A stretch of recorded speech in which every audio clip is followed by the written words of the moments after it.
Welcome to another episode of Outrage Science Bites, where we dive into the science behind polarization and how we can move forward in a healthier, more constructive way.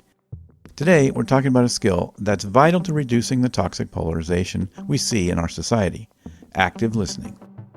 It feels like everyone is shouting past each other. Learning to listen might be one of the most revolutionary acts we can take. This week's theme is about moving forward, and active listening is a crucial tool to rebuild bridges and find common ground, even across deep divides. We'll hear from two experts who share insights on how listening can not only foster understanding, but also create space for change.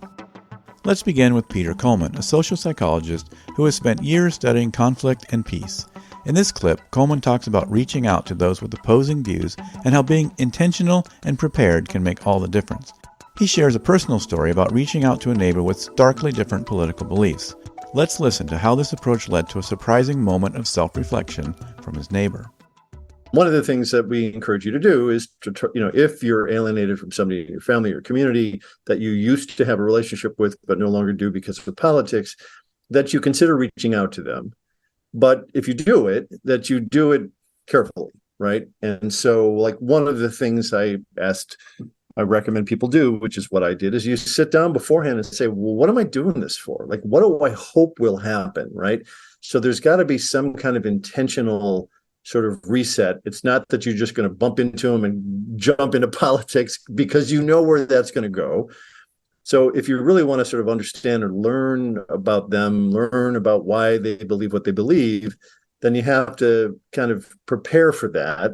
So I reached out to a neighbor of mine who lives in my building, who's I've known for a long time. I know he's a father and a grandfather and seems like a decent guy. And, but he had a couple of years ago started to talk to me about his politics. And I thought they were pretty extreme and pretty crazy. Like, he would say really positive things about Vladimir Putin. And I found that just sort of, despicable. So at some point I just pulled away and said, I'm done. I can't engage with this guy. It makes no sense. But then when I wrote this book, I thought I got to try. So I reached out, just said, would you take a walk with me outside one day in the summer? And he wrote back and was a little suspicious about that. Why are we walking? But, basically he agreed to do it. And I did that intentionally because one of the principles in the book is the power physically moving together with people, ideally outside and side by side. There's something neurological that really happens when you move with people together, where you get more in sync, you feel more connected, you feel more compassion. And so I intentionally did that. But I, also had thought about what do I want to do here? What do I want to see happen? And how do I do that? And so the first thing I just asked is, tell me about you. Who are you? Where did you grow up? How did you get where'd your opinions come from? And I learned a ton from that. And then we went to me and I shared my, take as well. And so we started there, where there was a better understanding from both of us about both of us and how we got to the kind of place politically that we're at right now. And then I said, tell me about your support for Donald Trump. Can you explain that to me? I'm interested in understanding why. And that's an important question that there's research on, because when people explain, they sometimes come to their own points of confusion and doubt. Because, when we're really asked to explain something, and again, I didn't do this in the spirit of interrogation. I just said, tell me about this. And so he, for the first, 15 minutes or so, he launched into very talking points, Breitbart talking points, and they were a little bit radical and maybe some just really insane or ill-informed. And I didn't challenge him. I didn't take the bait. I just listened. And I just would clarify, so this is what you mean, and in your community, you do this and not that. And he would, clarify, but I didn't take bait. I didn't see this as a game. I was really trying to understand.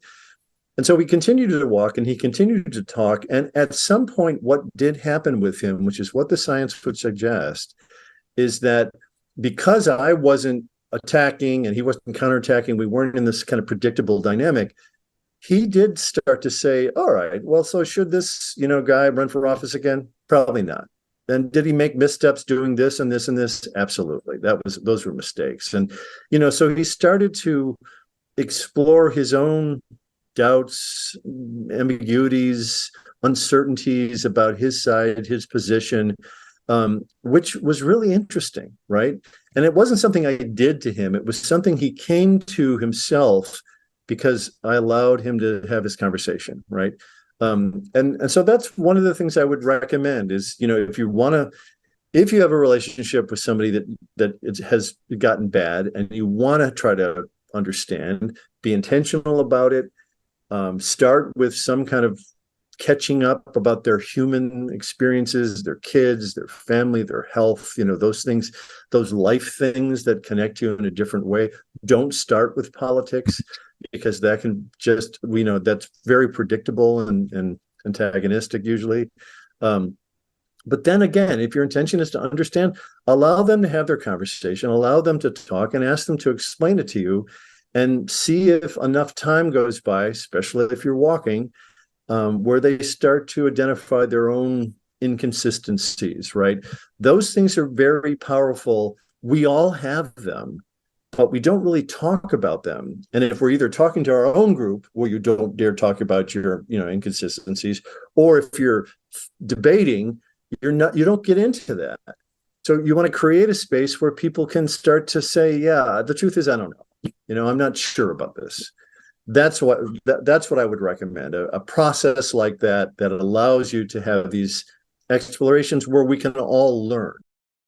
What I love about Peter's story is that he shows how important it is to go into these conversations with an open mind and an open heart. Instead of trying to immediately debate or prove his neighbor wrong, Peter focused on understanding where his neighbor was coming from. That led to a conversation that allowed both of them to explore their beliefs without pressure. This leads us to our next expert, David McCraney, who specializes in the science of how people change their minds. He talks about the importance of creating a safe space for someone to examine their own beliefs. McCraney uses a powerful metaphor of asking someone about their favorite TV show, not to argue with them, but to get them to reflect on why they like it. In that process, people often uncover deeper reasons for their opinions, and sometimes those reasons can shift. Let's hear from McCraney as he explains how asking open-ended questions can help someone reach their own conclusions, which, as he points out, can lead to real changes in perspective, even on divisive issues like gun control.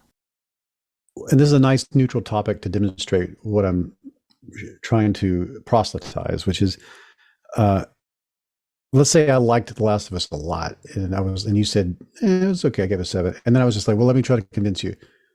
Let me try to talk about it in a way that says, no, you should like it. You should like it. You should like it for the reasons that I liked it. That's nothing like what I'm doing here, which is trying to hold space for you to metacognate, to non-judgmentally listen to you and give you an opportunity to go in there and self-reflect and reveal to both of us, but more importantly, reveal to you, why do I feel this way? Right. And it's in there. And the thing about it is, if I just ask you if you like it, that's very easy. It's almost like bumping your knee against the table and I ask you, did that hurt? And all you do is check in with your body very quickly. Did that hurt? Yes. Okay. Yes, it hurt. When I ask you, did you like the show? It's very easy to access the attitude. It's just sitting there available because you're just sampling your emotional state. Did I like it? Did I like it? Yes, I like it. Yes, I liked it.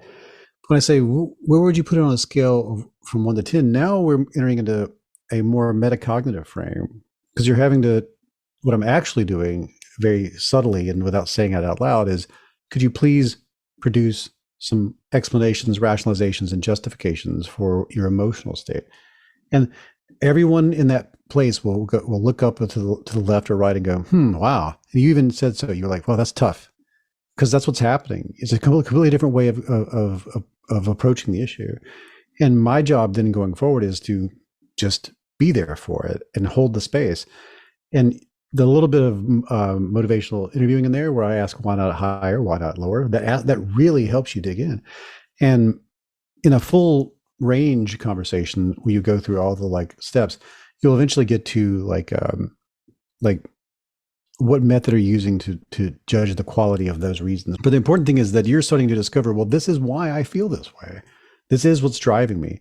And even though we're doing it with a movie, we could have done that with gun control. I could have said, where you at on gun control?